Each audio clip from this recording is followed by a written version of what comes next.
박성수 목사입니다. 제가 오늘 목소리가 영 안 좋죠. 감기가 들어가지고 목소리가 제대로 나오지 않지만은 그래도 오늘 10과 너희들도 알아보니 예수님께서 거라사 땅에서 군대 귀신 들린 자에게 행하셨던 일들을 함께 나눠보고 그것이 우리의 삶 가운데 특히 학생들의 삶 가운데 어떤 적용점이 있는지에 대해서 한번 연결하여 살펴보도록 하겠습니다. 오늘 말씀은 마가복음 5장 1절부터 20절까지 말씀입니다.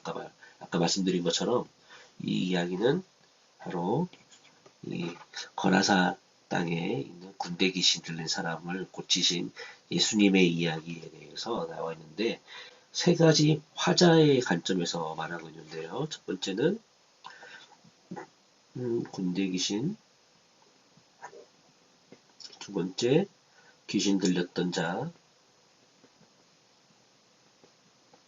세 번째는 돼지를 치는 마을 사람들의 관점에서 한번 보고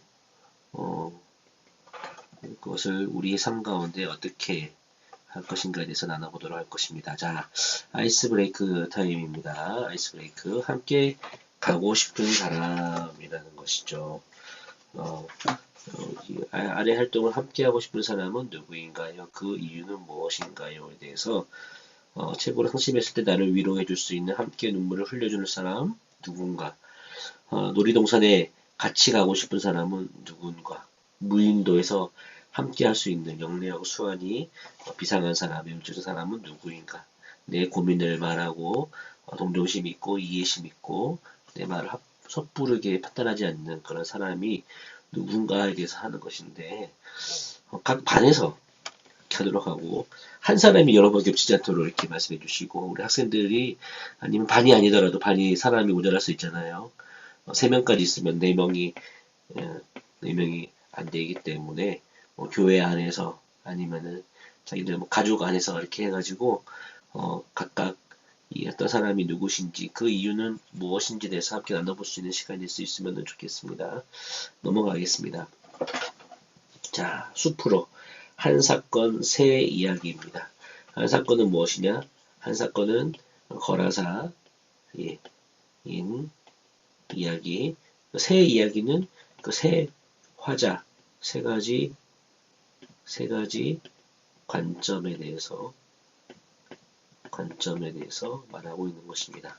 거라사인의 지방에 어떤 일이 일어났을까요? 모든 별로 세 화자가 되어 각각의 이야기를 시연해 보세요라고 되어 있는데 나눠봐도 됩니다. 모둠을 나눠가지고 1번 첫 번째는 군대 귀신의 입장에서 빈칸을 넣어봐라. 두 번째는 귀신 들렸던 사람의 입장에서 빈칸에 넣어봐라. 세 번째는 마을 사람들 입장에서 빈칸에 넣어봐라 할 수가 있는데 충분히 친구들 수가 3으로 나눌 수 있게 된다면 그렇게 하셔도 되지만은 하나하나 풀어가도 될 겁니다. 일단 중요한 것은 오늘 이 말씀 마가복음 5장 1절부터 20절까지를 읽고 거기에다가 이 빈칸에 들어갈 말을 채우는 것이다라고 할 수가 있겠습니다. 자, 첫 번째는 군대 귀신의 입장에서 보는 것입니다. 저는 군대 귀신 중에 하나입니다. 우리들은 사람 찾아다니며 사람을 괴롭히는 일을 즐겨 하죠. 군대 귀신이라는 것이 어떤 것인지가 중요한데요. 군대 귀신은 원어를 보면은 레기온이라는 말을 써 있습니다. 로마의 군단, 로마 군단 한 군단에 6,000명의 군사들이 있었습니다. 6,000명의 군사들이 또 천부장, 백부장으로 나눠져 가지고 밑에 각각이 나눠지는 부대가 있는데 그것을 한꺼번에 모아서 군단이라고 하고 있고요. 그만큼 엄청나게 많은 수의 귀신들이 이 사람에게 들어가서 괴롭혔다라는 것입니다. 그런데 어느 날 하나님의 아들이신 예수님이 찾아오는 바람에 더 이상 그 사람을 괴롭힐 수가 없었어요 라고 말합니다. 그 이유가 무엇입니까? 그 이유는 더 이상 우리를 괴롭힐 수 없었다.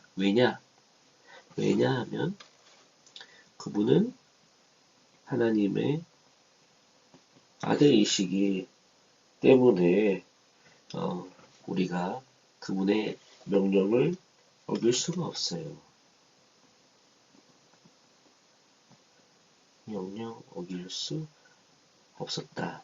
우리 여기서 알 수 있는 것은 귀신도 하나님의 뜻에 배반하며 하나님의 적대하는 세력이지만은 그러나 그 귀신들도 예수님의 권위 앞에 하나님의 권세 앞에 떨며 복종할 수밖에 없다는 것을 알 수가 있습니다. 두 번째, 귀신 들렸던 사람입니다. 어느 날 알 수 없는 힘이 제 안에 들어와 저를 괴롭게 하였어요. 이 귀신 들린 사람이 지금 옷을 입고 있지만은 옷을 다 찢어발기고 그리고 족쇄를 차고 있지만은 그것을 힘이 엄청 세가지고 그것을 끊어내고 이렇게 돌아다녔다. 무덤에 있는 돌 사이에 숨어서 지내고 그 사이에서 사람들을 놀래켰다라고 합니다. 그래서 이 귀신 들린 사람 친구도 가족도 날 버렸지만 예수님만은 어떻게 했다는 것이죠? 예수님만은 저를 날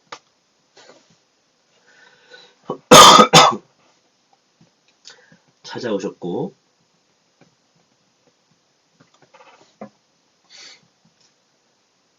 귀신을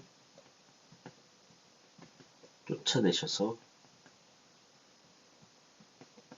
어떻게 했다? 자유를 주셨다. 예, 라고 할 수가 있겠습니다. 자유를 얻은 이 사람이 그래서 어떻게 됩니까? 이 사람은 무엇의 사람이 됐다? 감사함의 사람.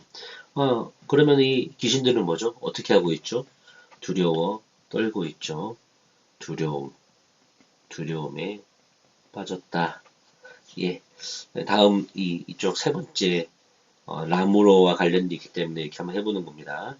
마지막으로 마을 사람들. 저는 돼지를 팔아 돈을 많이 벌었어요.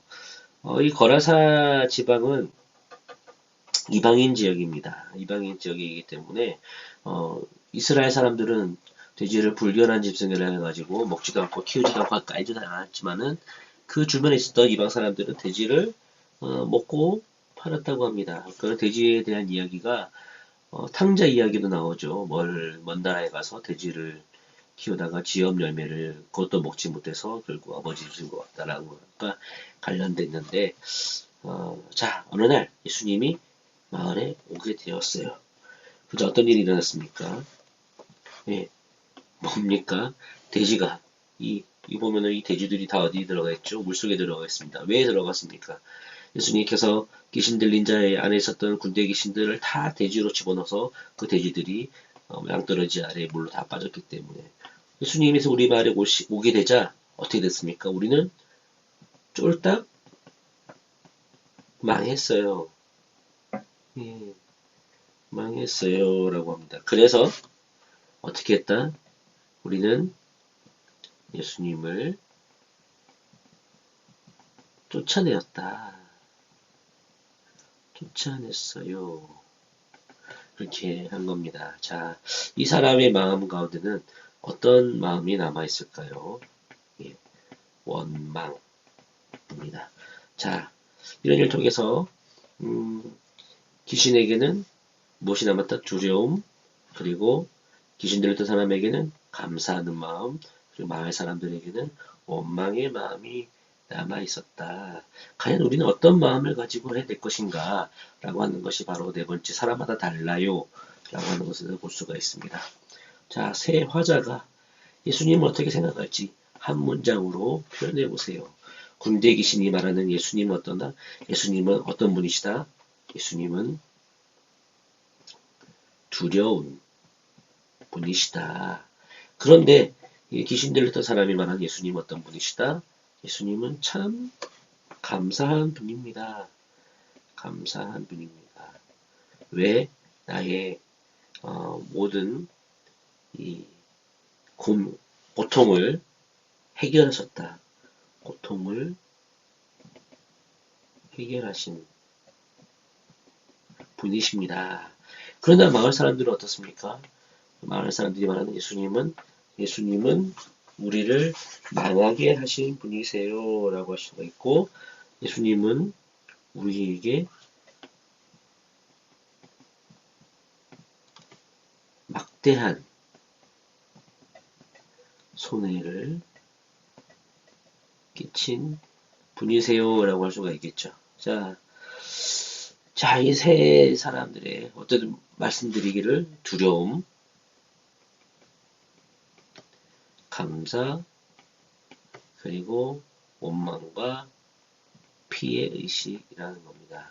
자, 그러면 우리는 세 화자의 시각이 각각 달랐는데 예수님에 대해서 나와 가장 유사한 것은 무엇입니까? 라고 할 수 있는 것이에요. 군대 귀신은 무서워했고 귀신 들렸던 사람은 감사했고 마을 사람들은 피해 의식을 가졌다. 라고 하는 것. 여러분은 어떻습니까? 예수님을 믿고 예수님 때문에 어떤 마음입니까? 라고 하는 것들을 학생들과 한번 잠시 나눠보고 넘어가도 될 것 같습니다.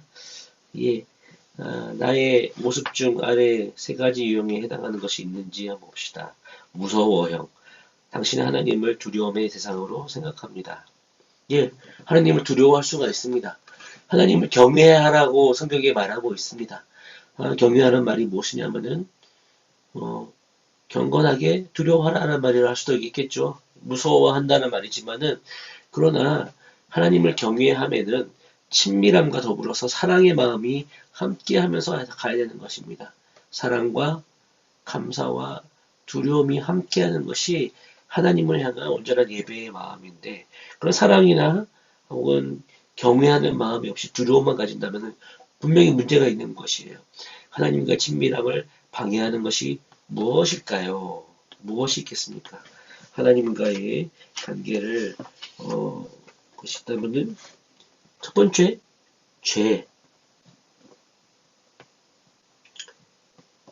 죄가 있거나 혹은 하나님보다 더 사랑하는 어떤 것이 있기 때문에 그런 것입니다. 하나님보다 게임을 더 사랑하거나 하나님보다 드라마를 더 사랑한다면은 그 사람이 주일날 교회에 나와서 예배를 하는데 온전할 수가 있을까요? 그렇지 않은 것이죠. 그리고 더 나아가 두려워할 수도 있는 거예요. 이것은 하나님보다 더 두려워하는 것은 피해 의식과도 관련이 있을 수 있겠습니다. 자, 감사. 당신은 하나님의 구원을 감격해 하는 사람입니다. 어떤 의미입니까? 이 감사하는 사람이 어떻게 살아야 합니까? 라고 하는 것에 대해서 18절, 19절에 뭐라고 말하고 있죠? 18절, 19절 제가 읽어보겠습니다. 예수께서 배에 오르실 때 귀신 들렸던 사람이 함께 있기를 간구하였으나 예, 나도 예수님 당신의 제자가 되고 싶어요 라고 했는데 허락하지 않으시고 그에게 이르시되 집으로 돌아가 주께서 내게 어떻게 큰 일을 행하사 너를 불쌍히 여기신 것을 내 가족에게 알리라 라고 하고 있습니다. 우리는 하나님의 구원을 받은 사람입니다. 감사한 마음을 그 은혜를 감사한 은혜를 주변에 알리는 것, 즉 전도자의 삶을 살아야 한다는 것입니다. 자, 마지막 피해 의식입니다. 당신은 하나님 안에 있는 복을 모르는 사람입니다. 마을 사람이 중요하게 여겼던 것은 무엇입니까? 만약 마을 사람들이 예수님을 영접했다면 어떤 일이 일어났을까요? 예, 마을 사람들은 돼지가 주는 돈을 예수님보다 더 귀하게 여겼죠. 그렇기 때문에 진정한 이 돈이라는 것은 좋죠. 있으면 좋지만은 일시적이고 그리고 영원하지 않습니다. 그러나 예수님께 주시는 그 은혜는 영원합니다. 만약 마을 사람들이 예수님을 영접했다면은 어떤 일이 일어났을까요? 그 영원한 하나님 나라의